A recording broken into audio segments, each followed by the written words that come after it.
میں نے برکت کے لیے ترجمہ عرض کر دیا ہے بڑے سادہ لفظوں میں. اس سورہ مبارکہ کا ترجمہ بتاتا ہے کہ اللہ پاک انسانوں کو کامیابی کا راستہ بتا رہا ہے. امام شافعی رحمۃ اللہ تعالی علیہ اس سورہ پاک کے متعلق لکھتے ہیں، فرماتے اللہ نے انسانوں کی ہدایت کے لیے 30 پارے قرآن نازل کیا ہے. آپ فرماتے ہیں کہ میں جب اس سورت کے مفاہیم پر غور کرتا ہوں تو میں اس نتیجے پر پہنچتا ہوں کہ اگر اللہ تبارک و تعالی صرف یہ ایک سورت ہی نازل فرما دیتے تو لوگوں کی ہدایت کے لیے تو یہ ایک سورہ ہی کافی تھی. یہ تو کرم بلائے کرم ہے کہ اس نے 30 پارے قرآن رحمتوں، برکتوں، محبتوں، شفا، ہدایت بنا کر ہمارے پاس بھیجا ہے. ارشاد ہوا والعصر، عصر کی قسم ہے. مفسرین نے عصر سے مراد زمانہ لی ہے، عصر سے مراد نماز عصر لی ہے، عصر سے مراد عصر کا وقت جو جب سورج ڈھل رہا ہوتا ہے وہ وقت مراد لیا ہے. بے پناہ اس کی تفاصیل ہیں. والعصر کہہ کر زمانے کی قسم اٹھائی. میں ابتدا کے اندر آپ احباب ذوق اور محبت والے ہیں، میں آپ کو دعوت ذوق دوں گا کہ اللہ پاک قرآن پاک کے اندر قسم اٹھاتا ہے، لیکن ہم جس طرح قسم اٹھاتے ہیں وہ اس طرح قسم نہیں اٹھاتا. ہمیں قسم اس وقت اٹھانا پڑتی ہے جب ہم مجبور ہوتے ہیں، کسی بندے کو بات منوانی ہو، تسلیم کرانی ہو تو ہم قسم اٹھاتے ہیں. لیکن رب تعالیٰ کسی صورت کے اندر اس کی ذات مجبور نہیں ہے. وہ جب قسم اٹھاتا ہے تو بات منوانے کے لیے قسم نہیں اٹھاتا، وہ شان سنانے کے لیے قسم اٹھاتا ہے. جب بھی قسم اٹھائی پورے قرآن میں رب تعالیٰ نے صرف اور صرف اپنے محبوب کی نسبت کی وجہ سے قسم اٹھائی ہے. شہر کی قسم اٹھائی، گلیوں کی قسم اٹھائی، پتھروں کی قسم اٹھائی. رب تعالیٰ نے انجیل کی قسم اٹھائی، زیتون کی قسم اٹھائی، چڑھتے ہوئے سورج کی قسم اٹھائی، رات چھا گئی اس کی قسم اٹھائی. بے پناہ قسمیں اٹھائی ہیں، لیکن جب بھی قسم اٹھائی ہے اپنے محبوب کی نسبت کی وجہ سے اٹھائی ہے. اب ہمیں یہ بات ذہن نشین کرنی چاہیے کہ رب تعالیٰ جب بھی قسم اٹھائے گا محبوب کی نسبت سے اٹھائے گا، حضور کی وجہ سے اٹھائے گا. اگر زمانے کی قسم اٹھائی ہے تو والعصر فرمایا زمانے کی قسم ہے. کون سا زمانہ؟ 1.25 لاکھ نبی آئے ہیں، رب تعالیٰ نے کسی نبی کے زمانے کی قسم نہیں اٹھائی. فرمایا والعصر محبوب تیرے زمانہ ختم نبوت کی قسم ہے. دلی بھی زور سے کہنے سبحان اللہ. والعصر محبوب مجھے تیرے زمانے ختم نبوت کی قسم ہے. مجھے اس زمانے کی قسم ہے جس زمانے کے اندر تیری سانسیں ہیں، جس زمانے کے اندر تیری دھڑکنیں ہیں، جس زمانے کے اندر تیری باتیں خوشبوئیں پھیلا رہی ہیں، جس زمانے کے اندر تو خرامہ ناز سے پھرتا ہے، جس زمانے کے اندر لوگ تیرا پیام ہدایت سن رہے ہیں، تیرا پیام توحید پہنچ رہا ہے. محبوب جس زمانے کے اندر تیرے صحابہ ہیں، جس زمانے کے اندر ابو بکر صدیق ہے، جس زمانے کے اندر فاروق اعظم ہے، جس زمانے کے اندر عثمان ذوالنورین ہے، جس زمانے کے اندر مولا علی ہے، جس زمانے کے اندر آل مصطفیٰ ہے، آل محمد ہے، پیارے محبوب مجھے تیرے اس زمانے ختم نبوت کی قسم ہے. اور کب تک قسم ہے؟ رب تعالیٰ نے ایک مقام پر فرمایا اللہ امروں کا، پیارے محبوب تیری ولادت سے لے کر تیرے یوم وصال تک ایک ایک لمحے کی قسم. یہ قسم کا عالم ہے، نسبت کی وجہ سے اٹھائی. تیرے زمانے کی قسم، آدم کے زمانے سے لے کر عیسیٰ علیہ السلام تک کسی زمانے کی قسم نہیں. زمانے کی قسم ہے تو حضور کے زمانے کی قسم ہے. اور اب نماز، بعض مفسرین نے کہا کہ عصر سے مراد نماز ہے، نماز عصر ہے. اگر نماز عصر مراد ہے تو نماز اثر وہ نہیں، آپ کو اور مجھے اپنی نمازوں کا زیادہ پتہ ہے، ہماری نمازوں کی قسم تو رب نہیں اٹھا رہا، اگر قسم اٹھائی ہے تو پھر بھی کسی نسبت سے اٹھائی ہے۔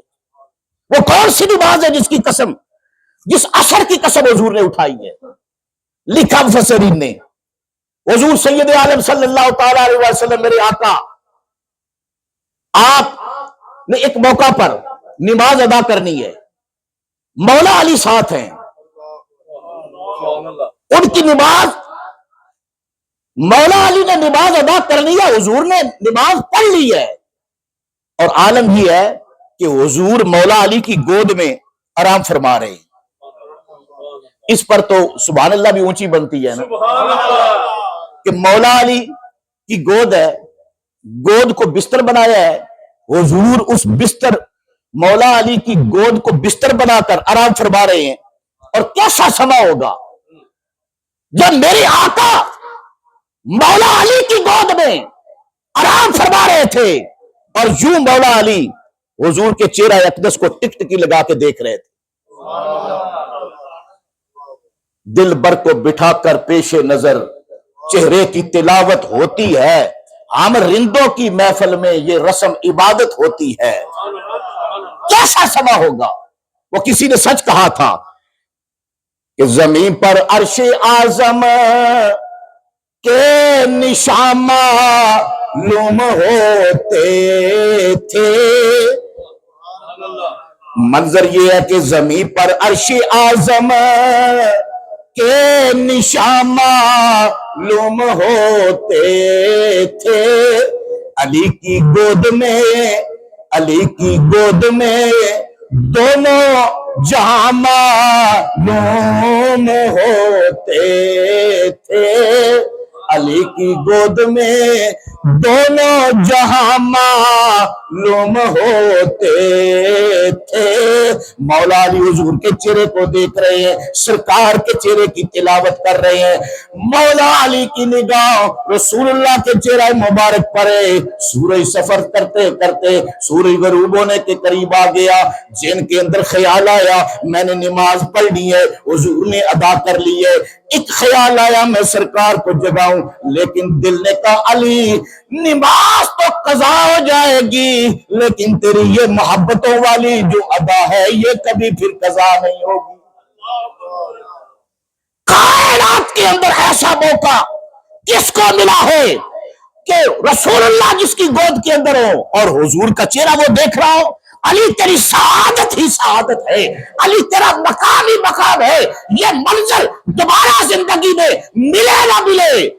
نماز تو قضا ہو جائے گی، ادا ہو جائے گی، حضور کی محبت کے اندر سورج غروب ہو گیا، نمازی اثر قضا ہو گئی۔ جب نماز قضا ہوئی نا تو یہ نماز کسی عام بندے کی نہیں تھی، علی کی نماز تھی۔ ہماری نماز قضا ہو جائے ہمیں کوئی فکر نہیں ہوتی، لیکن یہ مولا علی تھے، نماز قضا ہوئی تو دل مضطرب ہو گیا، پریشان ہو گیا۔ جب دل پریشان ہوا مولا علی کا تو پھر یہ کیسے ہو سکتا ہے کہ علی پریشان ہو اور حضور آرام کریں؟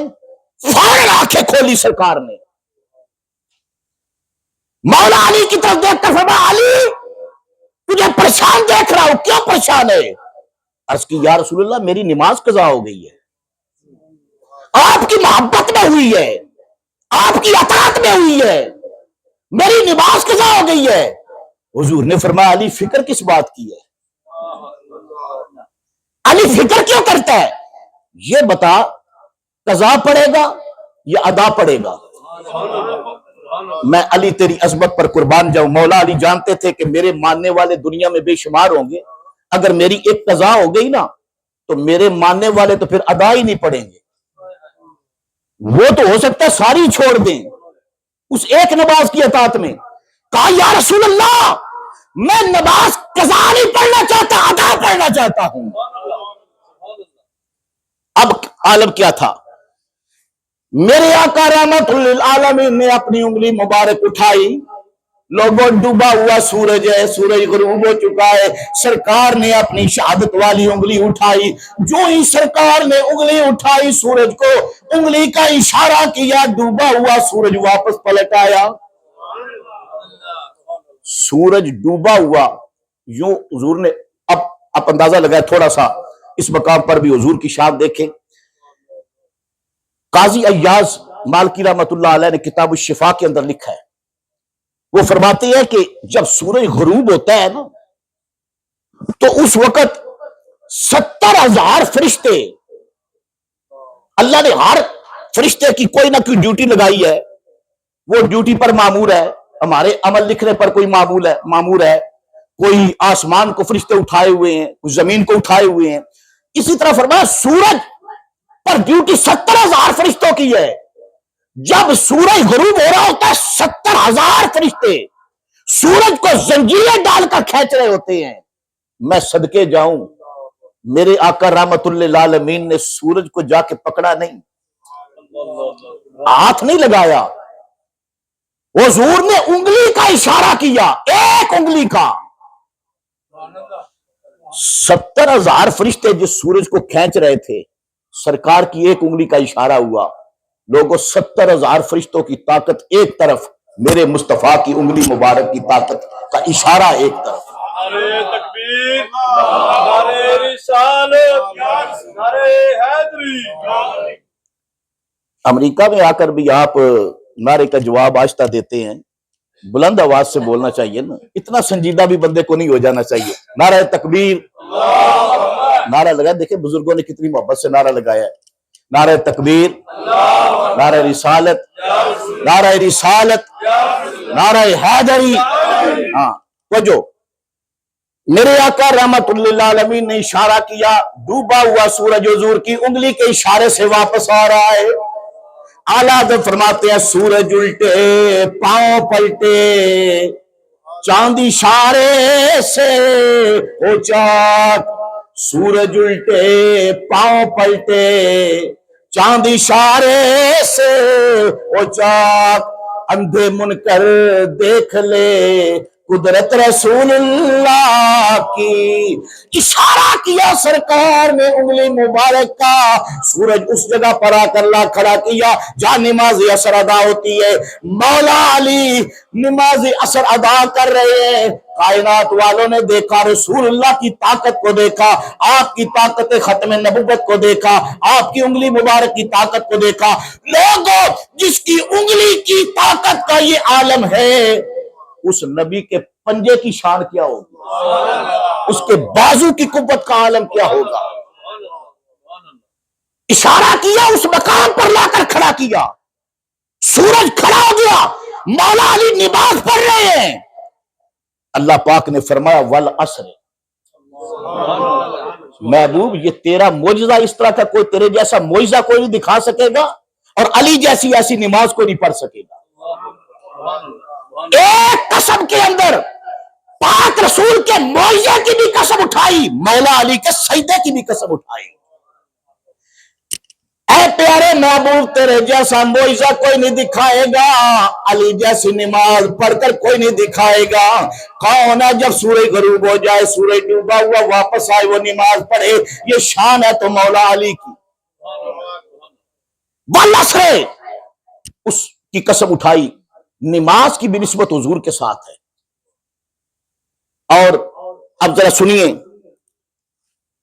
قسم اٹھا کر جو بات کی وہ کیا ہے؟ فرمایا ان الانسان لفی خسر، انسان نقصان کے اندر ہے، خسارے کے اندر ہے۔ ہم سوچتے ہیں جی اتنے پیسے اکٹھے ہو گئے، پیچھے اتنی پراپرٹی بنا لی، یہاں ہمارا اتنا بزنس بن گیا، بڑے کامیاب ہیں، لیکن اللہ فرماتا ہے نقصان کے اندر ہو۔ کیوں؟ فرمایا تم دولت تو اکٹھی کر لے ہو، لیکن ہر روز تمہاری زندگی کا ایک دن تو ختم ہو رہا ہے۔ اس پر بڑی خوبصورت بات کی امام غزالی رحمت اللہ علیہ نے، وہ فرماتے ہیں کہ میں جب اس سورت کو پڑھتا تھا تو مجھے اس طرح سمجھ نہیں آتی تھی۔ کہتے ہیں میں بازار چلا گیا، میں نے بازار میں جا کر دیکھا کہ ایک بندہ پھٹے پر اس نے برف رکھی ہے، برف بیچ رہا ہے، اور آہستہ آہستہ برف پگھلتی ہے، پانی بن رہا ہے، وہ زور زور سے لوگوں کو آواز دیتا ہے کوئی مجھے نقصان سے بچا لے، ہے کوئی مجھ سے یہ برف خرید لے، میری برف پانی بن جائے گی، بہ جائے گی۔ فرماتے ہیں وہ آوازیں دے رہا تھا اور میں سورہ عصر پڑھ رہا تھا۔ جس طرح پانی برف پانی کی طرف پگھلتی ہے، ختم ہوتی جاتی ہے، ہر بندے کی زندگی کا دن، گھنٹے، گھڑیاں وہ زندگی گزرنے کے ساتھ، سانسوں کے ساتھ ختم ہوتی جا رہی ہوتی ہیں، اور بندہ سمجھ رہا ہوتا ہے کہ میں پتہ نہیں اب کامیابی کی طرف جا رہا ہوں۔ نہیں، فرمایا ان الانسان لفی خسر، نقصان کے اندر ہے انسان۔ جب یہ پیغام آیا نا، اب یہ پیغام حضور کے پاس آیا تھا، سرکار کے پاس پیغام آیا، حضور رونے لگے۔ رات آئی، سرکار نے سر سجدے کے اندر رکھا، حضور کی آنکھیں چھم چھم کر کے برسنے لگی۔ رب تعالیٰ نے فرمایا جبریل جا میرے پیارے محبوب سے جا کر پوچھ، میں نے پیغام بھیجا ہے۔ ساری رات گزر گئی روتے ہوئے، میرے محبوب کے آنسو زمین پر گر رہے ہیں۔ جبریل آئے، یا رسول اللہ کیوں روتے ہیں؟ حضور نے فرمایا جبریل میں اس لیے روتا ہوں، رب نے مجھے بھی دنیا میں بھیج دیا، میری ولادت بھی ہو گئی، میرا میلاد بھی ہو گیا، میری آمد بھی کائنات کے اندر ہو گئی، اس کے باوجود انسان نقصان کے اندر کیوں ہے؟ پھر بھی انسان نقصان کے اندر ہے۔ رب نے جبریل کو بھیجا، جبریل جا میرے محبوب سے کہہ دے الا الذین آمنوا، محبوب جو تجھے مانیں گے نا، دل سے تجھے مانیں گے، تیری غلامی اختیار کریں گے، تیرا کلمہ پڑھیں گے، تیری ارادت میں آئیں گے، تیرے حلقے میں آئیں گے، محبوب جو تجھ سے وابستہ ہو جائیں گے، الا الذین آمنوا، وہ ایمان والے، وہ نقصان کے اندر نہیں ہے۔ محبوب جو تیرے ساتھ وابستہ ہوئے وہ نقصان کے اندر، وہ ایمان والے جو تیرے ساتھ جڑ گئے، تیرے ساتھ جن کا تعلق ہو گیا، وہ ایمان والے۔ اب آپ بتائیں اگر بات یہاں تک رہتی تو آج حالت یہ ہے کہ جو بندہ، مجھے یہاں کا، آپ لوگ تو ماشاءاللہ یہاں کے بڑے، میں نے دیکھا ہے لوگوں کے اندر بڑا انقلاب آیا ہے۔ میں اپنی بات کرتا ہوں، ہمارے وہاں اگر کوئی بندہ رشوت لے رہا ہے، کوئی بندہ کم توڑ رہا ہے، کوئی کم ناپ رہا ہے، آپ اسے کہیں نا اوے رشوت لیتا ہے بڑا بے ایمان ہے، تو وہ کیا کرے گا؟ وہ اٹھ کے کھڑا ہو جائے گا، گریبان پکڑے گا، آپ کو مارنے پر آ جائے گا، مرنے پر آ جائے گا۔ وہ کہے گا مجھے بے ایمان کہتا ہے، بھئی میں ایمان والا ہوں۔ بھئی کیسے ایمان والے ہو؟ کم تولتے ہو، جھوٹ بولتے ہو، اور پھر بھی تم کہتے ہو میں ایمان والا ہوں۔ وہ کہے گا ایمان میرے اندر ہے، ایمان میرے، کوئی بولیے نا، ایمان میرے۔ بات یہاں رہتی، لوگ کہتے بھائی ایسے نہیں، بات یہاں ایمان والے ہیں۔ رب تعالیٰ نے فرمایا ایسے ایمان والے، الا الذین آمنوا، وہ ایمان والے ہیں۔ ایمان والے کیسے ہیں؟ فرمایا جن کے سینے میں ایمان ہوتا ہے، لیکن وہ علامتوں سے ایمان ظاہر بھی ہو جاتا ہے۔ عمل سے بندہ مسلمان نہیں ہوتا، جو میری طرف، عمل سے بندہ مسلمان نہیں ہوتا، عمل سے ایمان نہیں ملتا، لیکن عمل سے ایمان کی پہچان ضرور ہوتی ہے۔ ایمان والے کی پہچان عمل سے ضرور ہوتی ہے۔ خود کو ایمان والا کہتا رہے، میں ایمان والا کہتا رہوں، بات کروں جھوٹ بولوں، کام تولوں، کام ناپوں، رشوت لوں اور کہوں میں ایمان والا ہوں، تو بھائی کہنا چاہیے نا کہ بھائی ایمان ہوگا، لیکن بتا کہاں ایمان ہے؟ تیرے عمل سے تو ایمان ظاہر نہیں ہے۔ ہر چیز کی کوئی نہ کوئی علامت ہوتی ہے۔ اگر آپ کو درخت نظر آ رہا ہے، ہرا بھرا درخت ہے، اوپر پھول لگے ہوئے، پھلوں سے بھرا پڑا ہے، تو کوئی بندہ آپ سے پوچھے کہ بتاؤ اس کی جڑیں مضبوط ہے یا نہیں، تو آپ کو زمین کھودنی پڑے گی، اور کھود کر آپ دیکھیں گے کہ اس کی جڑیں مضبوط ہے یا جل گئی ہیں۔ آپ اوپر پھل دیکھیں گے، اس کی ہریالی دیکھیں گے، آپ کہیں گے اس کی جڑیں مضبوط ہیں۔ بھئی آپ نے زمین پر جا کر دیکھا ہے اندر؟ آپ کہیں گے جانے کی ضرورت نہیں ہے اندر، بھئی اس کی شاخوں کی ہریالی بتاتی ہے۔ بندہ مسلمان ہو، بندہ ایمان والا ہو، تو اس کے عمل کی خوشبو بھی بتائے نا، اس کا کردار بھی تو بتائے نا۔ بازار کے اندر کھڑا ہے، بازار کے اندر مختلف مذاہب کی دکانیں ہیں، مختلف مذاہب کے لوگ کھڑے ہیں. یار مزہ تو تب ہے نا کہ لوگ اس کو دیکھ کر کہیں سب میں یہ حضور کا غلام معلوم ہوتا ہے، اس کا چہرہ دیکھ کر کہیں کہ یہ حضور کا غلام معلوم ہوتا ہے، اس کا عمل دیکھ کر کہیں حضور کا غلام معلوم ہوتا ہے، اس کی باتیں سن کر کہیں حضور کا غلام معلوم ہوتا ہے. بڑی پرانی بات ہے، لکھا کسی نے کہ ہندوستان کے اندر دلی کی مسجد کے نیچے حضرت صاحب ایک بھکاری بھیک مانگ رہا تھا، بیٹھا تھا مینار کے نیچے بھیک مانگ رہا تھا. لوگ گزرتے جاتے، کوئی اس کو انا دیتا، کوئی چوانی دیتا، کوئی دمڑی دیتا، جو بھی اس وقت سکہ تھا وہ اس کی طرف پھینک دیتا، آگے چلا جاتا. ایک غیر مسلم وہاں سے گزرا، اس نے دیکھا بڑے در سے یہ آواز لگا رہا ہے، اس نے اپنا بٹوا نکالا، اس میں سے پیسے نکالے فقیر کو دیے. بٹوا اس نے پیچھے جب ڈالا تو وہ بجائے جیب میں جانے کے نیچے گر گیا. وہ دوڑ کر آگے تیزی سے جا رہا تھا، وہ فقیر نے آگے بڑھ کر بٹوا پکڑا، اس کو آواز دی، آواز اس نے سنی نہیں، لوگوں کا رش تھا، پاس رکھ لیا واپس آئے گا تو آواز دے کے اس کو دے دوں گا اس کی امانت. وہ کسی اور راستے سے نکل گیا، وقت گزر گیا، 1 سال گزر گیا.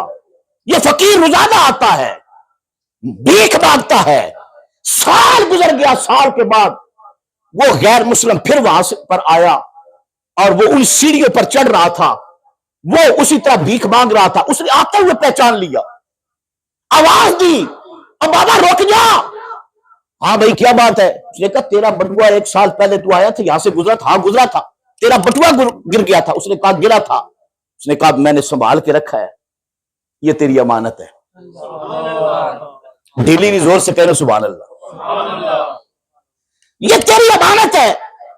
وہ بڑا حیران ہوا، کہنے لگا اس کے اندر تو اتنے پیسے ہیں، تو روزانہ اٹھنیاں چوانیاں اکٹھی کرتا ہے، اس کے اندر اتنے پیسے ہیں، تیری زندگی بدل سکتی تھی، تو ان کو خرچ کیوں نہیں کیے؟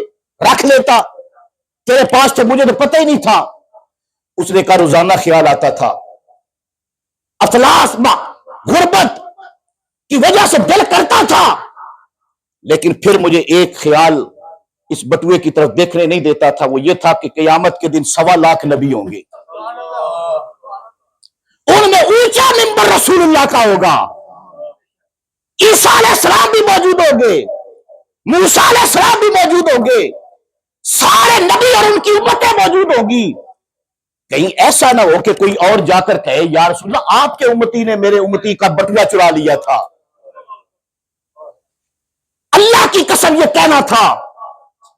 کہتے ہیں کہ وہ بیٹھ گیا اس کے قدموں میں، کہنے لگا مجھے سچ بتا، جس نبی کا کلمہ پڑھا ہے اس نبی کے کلمے کے اندر لذت کیا ہے؟ میں کلمہ بھی پڑھوں گا، مسلمان بھی ہو جاتا ہوں.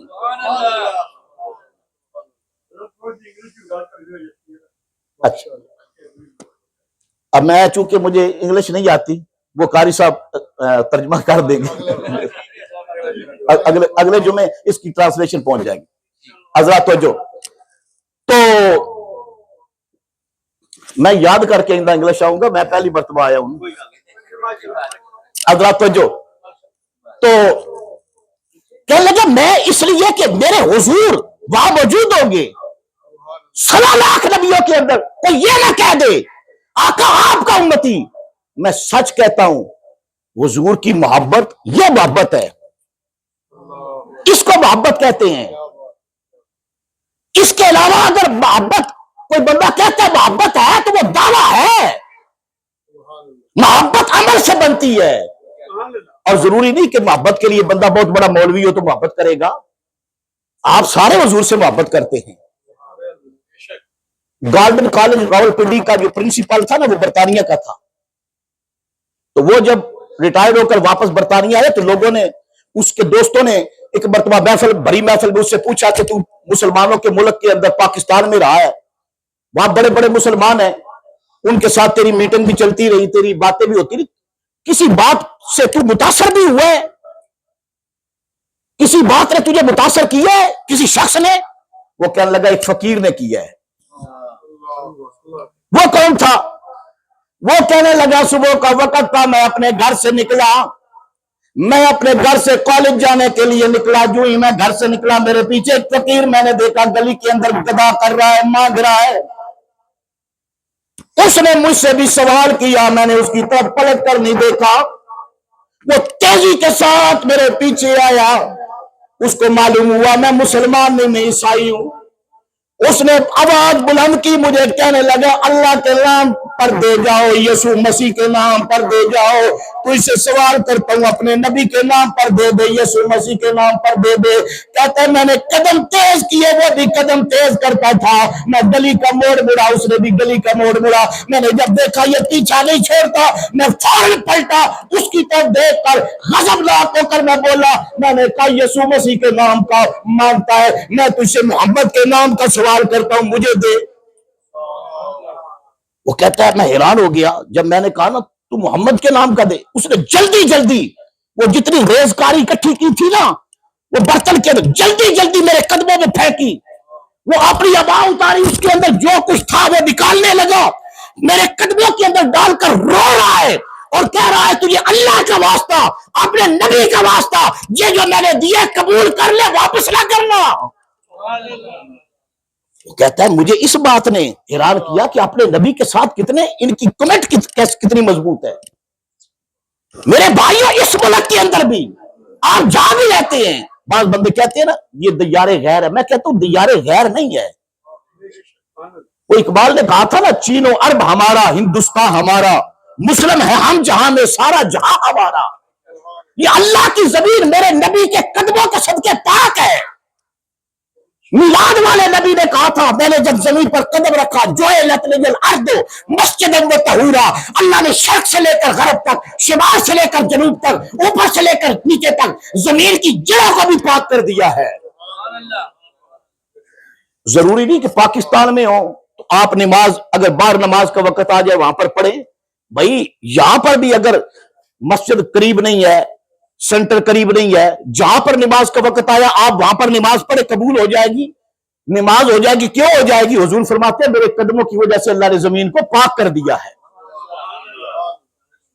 میرے آقا رحمت للعالمین کہ میں کون کون سی بات سناؤں لوگوں، جس نبی کے قدم اتنی شان والے ہیں اس نبی کے ہاتھ کتنے شان والے ہوں گے۔ قدم رکھے حضور نے، یہ میلاد پیچھے آپ نے منایا ہے نا، حضور کا قدم پہلے دن کا ننھا سا حضور کا قدم مبارک چھوٹا سا، حضور نے آمینہ پاک کے حجرے کے اندر جو ہی زمین پر لگا نا تو برکت کیا تھی؟ جعلت لی الارض مسجدا وطہورا، ساری زمین کو حضور کے قدموں کی برکت سے رب نے پاک کر دیا۔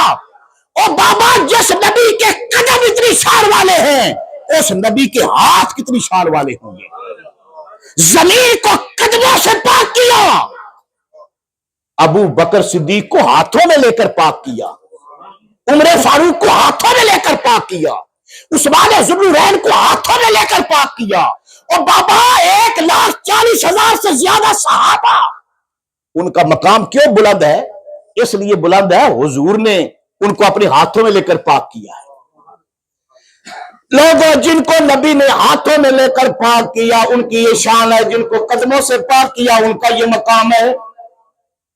اور حضور کی جو آل ہے، اب دلی بھی زور سے کہنے سبحان اللہ، بھائی صحابہ تو صحابہ ہے نا، اور حضور کی آل، آل کو قدموں کے ساتھ نسبت نہیں ہے، آل کو ہاتھوں کے ساتھ نسبت نہیں ہے۔ آل محمد وہ ہے جن کو نبی کے خون کے ساتھ نسبت ہے، جن کو نبی کے گوشت کے ساتھ نسبت ہے، جن کو نبی کے جگر کے ساتھ نسبت ہے۔ حضور نے فرمایا حسین منی وانا من الحسین، احب اللہ من احب حسینا، حسین صفت من الاسباط۔ مولا علی کے متعلق فرمایا علی لحموں کا لحمی، جسموں کا جسمی، دموں کا دمی، شعروں کا شعری، عینوں کا عینی۔ علی تیرا گوشت میرا گوشت، تیرا جسم میرا جسم، علی تیرے بال میرے بال، تیری آنکھیں میری آنکھیں، تیرا سننا میرا سننا، علی تیرا بولنا میرا بولنا، علی تیرا فیصلہ میرا فیصلہ، علی تیرا معاملہ میرا معاملہ۔ اے علی تیرا یار میرا یار، تیرا غدار میرا غدار۔ کون مولا علی؟ کیونکہ ٹائم بھی ہو گیا ہے نا، اب ایک جملہ مولا علی پر، کیونکہ نبی کا ذکر ہو اور علی کا نہ ہو، یہ تو آپ بھی کہیں گے نا کہ بھائی نبی پاک کا ذکر سنا لیکن تشنگی رہ گئی، علی کا ذکر نہیں ہوا۔ کون مولا علی ہے؟ علی وہ ہے حیدر دی شاہی عالم تے کونین تے قبضہ حیدر دا، حیدر دی شاہی عالم تے کونین تے قبضہ حیدر دا، کونین دے سارے ولیاں چوں اچا رتبہ حیدر دا۔ جد جوش دے وچ آ جاندا ہے اے دشمن دے ہوش اڑاندا ہے، کچھ مرحب تو یا انتر تو کیسا ہے غصہ حیدر دا۔ آ جاؤ منگتے ہو آ جاؤ، سکھ چین دی دولت پا جاؤ، اوے منگن تو پہلا دے دینا ہے طور طریقہ حیدر دا۔ جیڑا عشق دے پینڈے پیندا ہے وہ تے حیدر حیدر کہندا ہے، اک منزل نو پا لیندا ہے جنوں لب گیا رستہ حیدر دا۔ یہ کون حیدر کرار ہے؟ یہ وہ حیدر کرار ہے جس کے متعلق میرے استاد قاری صاحب دا تعلق منڈی بہودین نال ہے، میرا بھی، میرے بھائی حاجی مشتاق احمد وڑائچ صاحب، اجاز صاحب تے تواڈے چ ڈھیر سارے بندے نے گجرات منڈی نال تعلق ہوئے دا، تے پیر سید خضر حسین چشتی رحمت اللہ علیہ۔ آپ نے مولا علی دی گل کی، آپ فرما دے پھول ہے سارے باغ نبی کے حسین پر علی مولا مشکل کشاور ہے، پھول ہے سارے باغ نبی کے حسین پر علی مولا مشکل کشاور ہے، یوں تو اوروں کو بھی ہے شجاعت ملی شدت ضرب شیر خداور ہے۔ اب بھی خیبر کی ہے سب زمین کانپتی، آج بھی مثل مرحب ہے سینی ہوئی، یوں تو ہر تیغ ہی تیز ہوتی ہے پر تیغ کرار کا دبدبا اور ہے۔ علم ہے روشنی، علم ہے سروری، علم والوں سے ہے بزم عالم سجی، پر منبر پہ ہو جس نے سلومی کہا کون مولا علی کے سوائے اور ہے۔ بس آخری جملہ میرا سن لو، علی کون ہے؟ علی علی مرتضیٰ ہے، وہ مشکل کشا ہے، وہ شیر خدا ہے، وہ سب سے جدا ہے، وہ سنیوں کا پیر، نبی کا ویر، روشن ضمیر، امت کا دستگیر، خاتم قدرت کی تحریر، وہ غیرت الہی کی شمشیر، وہ کعبے کا گور، وہ پاک بطول کا شور۔ کون علی ہے؟ علی وہ ہے، علی خدا کا راز ہے لوگوں، علی نبی کا ناز ہے، رخ علی کو دیکھنا یہ فقیر کی نماز ہے، جہان اہل فقر کا علی کار ساز ہے، دیار حسن و عشق میں علی سے سوز و ساز ہے، نفاق میں وفاق میں علی سے امتیاز ہے۔ کون علی ہے؟ اے نائب نبی علی، علی نبی کا پیار ہے، علی نبی کے گلستان دین کی بہار ہے، یہ نازش بطول ہے، برادر رسول ہے، یہ گلستان ہاشمی کا دل نواز پھول ہے، علی کی دھوم دام ہے مکان و لا مکان پر، علی سخا کی سلطنت کا شاہ تاجدار ہے، لوگوں امین ہے، متین ہے، حسین ہے، ذہین ہے، کتاب عشق و کیف کی وہ آیا مبین ہے، وہ مرکز کمال ہے، جلال ذوالجلال ہے، قرار بے قرار ہے، وہ عارفوں کا رہنما، وہ اولیاء کا پیشوا، وہ باب علم و معرفت، وہ زور دست مصطفیٰ، وہ مخزن یقین بھی، وہ آفتاب دین بھی، وہ خضر صالحین بھی، وہ شاہ ذوالفقار ہے۔ ارے بچ رہا ہے ہر جگہ پر، جس کا باڑا وہ علی، دروازہ خیبر کو تھا جس نے اکھاڑا وہ علی، مرحب و انتر کو تھا جس نے پچھاڑا وہ علی، کفر کے کلیجے کو تھا جس نے پھاڑا وہ علی۔ اے شاہ مردہ، شیر یزدہ، قوت پروردگار، لا فتح الا علی، لا سیف الا ذوالفقار، مجھ بے سر و سامان کا سامان علی ہے۔ ایمان کے متلاشیوں، ایمان کی پوچھو، میرا ایمان یہ کہتا ہے میرا ایمان علی ہے۔ حضرات ایک بار پھر میں چند